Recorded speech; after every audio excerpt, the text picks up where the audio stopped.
Tu n'es pas fainéant, tu es juste épuisé de courir sans direction. Tu n'as pas perdu ta force, tu as juste oublié pourquoi tu avances. Et si tu restes jusqu'à la fin, tu ne repartiras pas avec des conseils. Tu repartiras avec un socle. Le décor est souvent le même. Un esprit tendu comme un arc, des to-do list alignés, un corps qui se lève, qui répète, qui enchaîne les efforts, comme on essaie de construire une prison solide, pour ne plus jamais sombrer, parce que tu t'es dit, la solution, c'est la discipline. Alors tu as serré les dents, tu as fixé des routines, tu as découpé tes journées comme des missions. Tu as fait taire la voix molle en toi, celle qui voulait juste se reposer. Tu as écrasé les doutes sous des tonnes d'actions, mais quelque chose s'est éteint, petit à petit, comme une lumière oubliée dans un coin de temple. Tu fais, mais tu ne vibres plus. Tu avances, mais sans appel intérieur.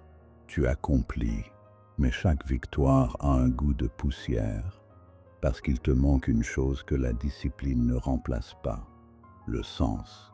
La discipline, sans sens, ce n'est pas la voie, c'est juste une punition maquillée. Une manière de survivre debout, au lieu de tomber allongé, et c'est là que le stoïcisme asiatique vient trancher dans le silence.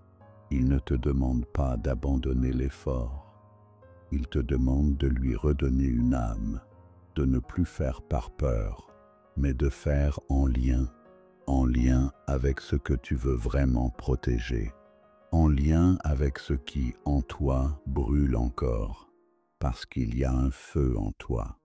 Même si tu l'as recouvert de murs, même si tu as oublié son nom, il est là, et il attend que tu le regardes. La discipline, c'est une lame, mais le sens, c'est la main qui la tient. Et quand les deux sont réunis, tu n'as plus besoin de te forcer. Tu incarnes.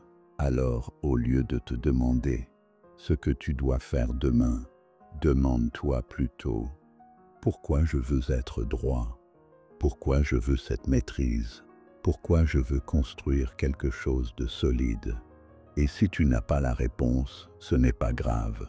Assieds-toi, reste là, respire et souviens-toi d'un moment où tu t'es senti vivant, même juste une seconde. Ce moment-là, c'est ton or. C'est ça, ta direction.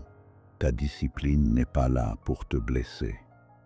Elle est là pour te ramener à toi.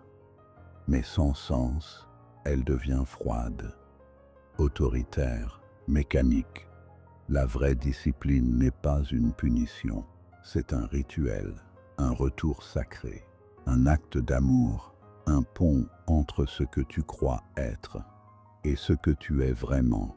Alors, mon frère, ne rejette pas ta rigueur, mais nourris-la. Fais de ta routine une offrande, de ta constance un chant, de ton effort une manière de dire merci à la vie. C'est là que commence la voie. Pas quand tu forces, mais quand tu incarnes. La voie, ce n'est pas marcher droit, c'est marcher juste. Et marcher juste, ça commence quand tu retrouves la source. C'était la leçon du jour. On se retrouve très bientôt pour aller trancher de nouvelles vérités, mon disciple. C'était l'âme du sage.